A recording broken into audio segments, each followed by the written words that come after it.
Nós hoje vamos conversar sobre potência, um tema empolgante da física. Vamos entender este conceito e atribuir a ele uma ideia. Para se calcular o trabalho de uma força, não é necessário conhecer o tempo gasto na realização desse trabalho.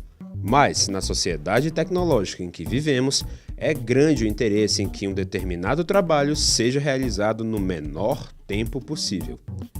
Entre duas máquinas que realizem o mesmo trabalho com a mesma perfeição, prefere-se sempre a mais rápida.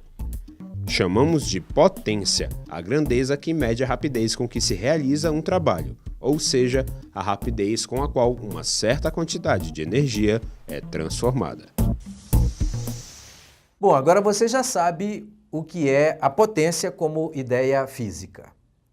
Potência tem a ver com rapidez. Rapidez com que se realiza um determinado trabalho. Mas vamos tentar reduzir essa ideia a uma expressão matemática para nos ajudar a resolver alguns problemas. Dissemos que potência tem a ver com rapidez. Rapidez com que se realiza um certo trabalho no tempo. Então, o trabalho realizado por uma determinada força, em razão do tempo decorrido nesse processo de realização do trabalho, ou seja, o trabalho sobre ΔT, é exatamente o conceito de potência. Você sabe, nós precisamos definir uma unidade para a potência no Sistema Internacional de Unidades. O conceito nos diz que potência é a razão entre o trabalho realizado por uma dada força e o tempo que ela gastou para realizar esse trabalho. Aí você substitui, pense, a unidade de trabalho no Sistema Internacional é o joule. A unidade de tempo no mesmo sistema é o segundo. Aí você tem uma unidade especial. Joule por segundo. Ela mereceu o nome de Watt. James Watt foi um matemático e engenheiro escocês. Construtor de instrumentos científicos, destacou-se pelos melhoramentos que introduziu no motor a vapor, que se constituiu num elemento impulsionador da Revolução Industrial, sendo rapidamente empregada para bombear a água das minas, nos moinhos de farinha, nas fiações e tecelagens e na fabricação de papel. Tornou-se membro da Royal Society. O reconhecimento mundial ao seu trabalho veio quando seu nome foi atribuído à unidade de potência, o Watt. Bom, agora nos resta dar aplicabilidade a essa ideia física, o conceito de potência.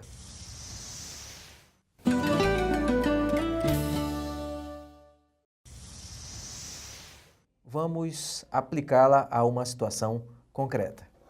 Temos uma situação problema. Um operário em uma construção eleva com velocidade constante um corpo de massa 20 kg até uma altura de 3 metros, gastando 10 segundos para realizar esta operação. Muita atenção às informações do enunciado. Vamos prosseguir. Calcule a força que o operário deve exercer para que o corpo suba com velocidade constante.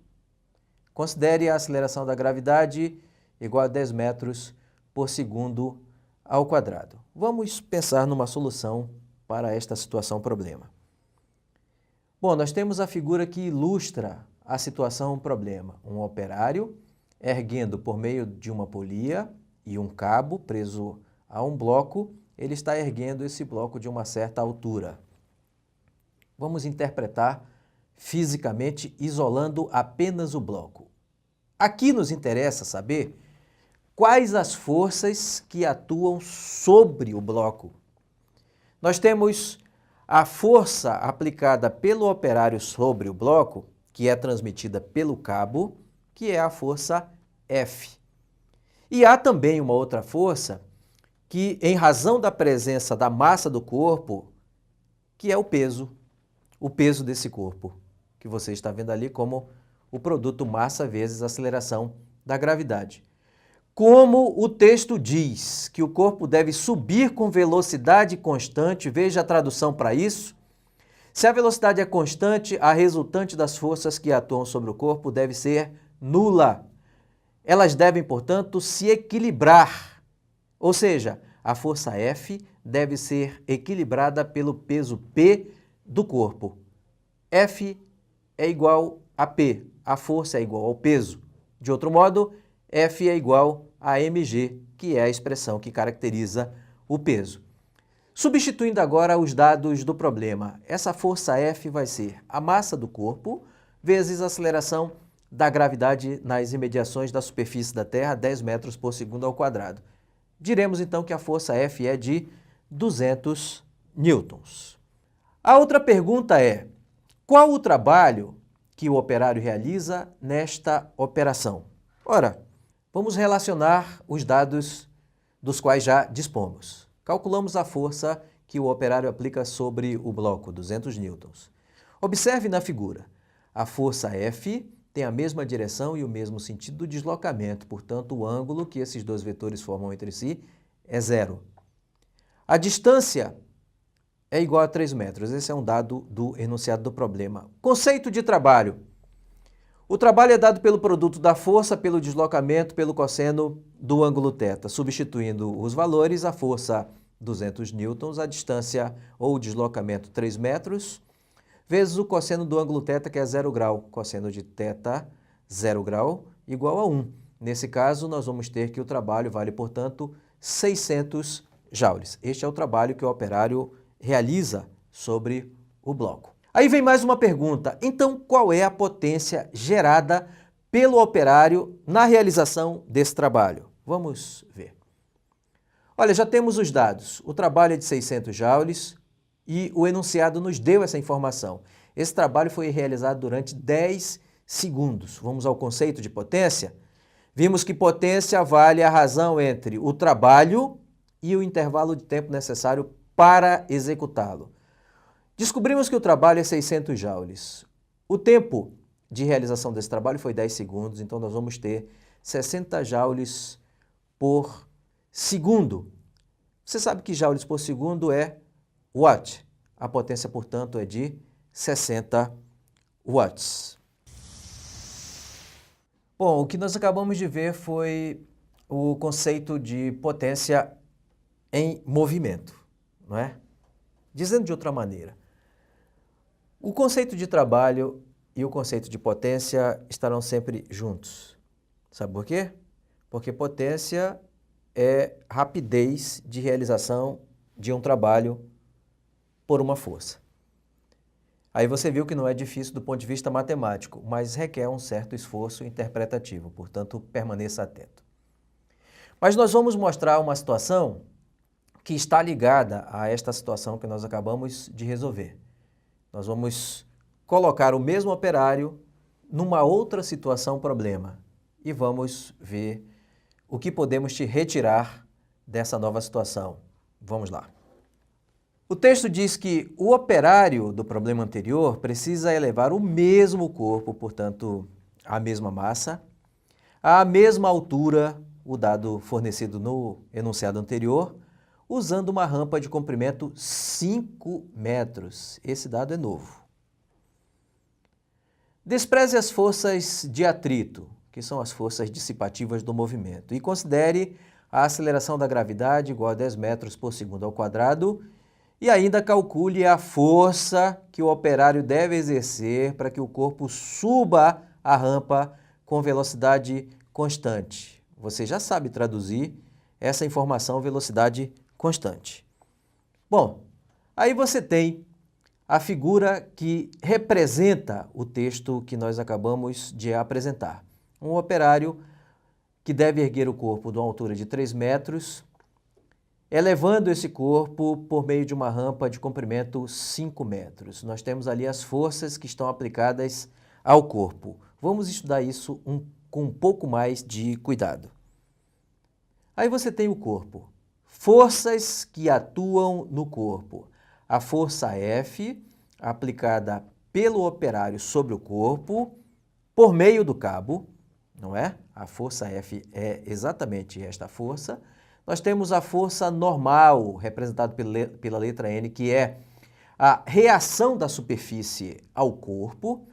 E nós temos o peso P do corpo. O peso, ele vai ser decomposto em suas duas componentes, a componente na direção do movimento Px e a componente vertical ou perpendicular à rampa, que é Py.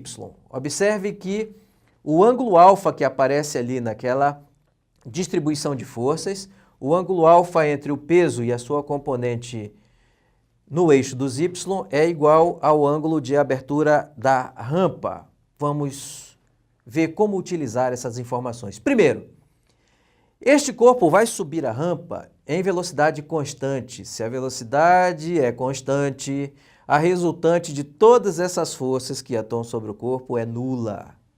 Aí nós vamos ter que, na direção do movimento, duas forças devem se equilibrar, ou seja, uma deve ser igual à outra em módulo. A força F deve ser igual a Px, que é a componente horizontal do peso P.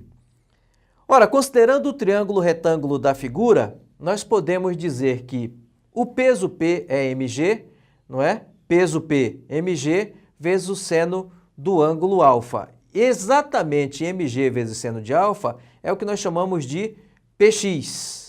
Entendido isso? Vamos pensar em outra coisa. Nós vamos precisar, nesta expressão, do seno de alfa. Aí nós vamos para a rampa como um todo. Você observa que na rampa, o seno de alfa será dado conceitualmente por cateto oposto sobre hipotenusa. Olhe o cateto oposto na rampa. O problema nos disse que ele vale 3 metros. Qual é mesmo o comprimento da rampa dado pelo enunciado? 5 metros. 3 dividido por 5, o seno de alfa é igual a 0,6. Substituindo os valores, teremos que a massa do corpo, 20 kg. A aceleração da gravidade, 10 metros por segundo ao quadrado. O seno de alfa, que nós acabamos de calcular, 0,6. Isso nos dá a força F igual a 120 newtons. Bom, feito isso, nos é apresentada uma outra questão. A pergunta é: qual o trabalho que o operário realiza para elevar o corpo? Vamos tentar descobrir isso? Dados de que já dispomos. A força F, 120 newtons. O ângulo formado entre a força aplicada pelo operário, a força F, e a direção de deslocamento é 0 grau, porque os dois têm a mesma direção e o mesmo sentido. A distância que é dada pelo comprimento da rampa, 5 metros. O que queremos calcular? O trabalho. Força vezes deslocamento vezes o cosseno do ângulo. Força 120 newtons, deslocamento, comprimento da rampa 5 metros, cosseno de θ vale 0 grau, cosseno de 0 grau 1. Isso nos dá o trabalho igual a 600 joules. Bom, se pareceu complicado, pareceu errado, porque não é complicado. Assista de novo a aula, de tal modo que você venha a apropriar-se da ideia. Entendido? E a nossa aula fica por aqui. Espero vocês numa próxima oportunidade. Até mais.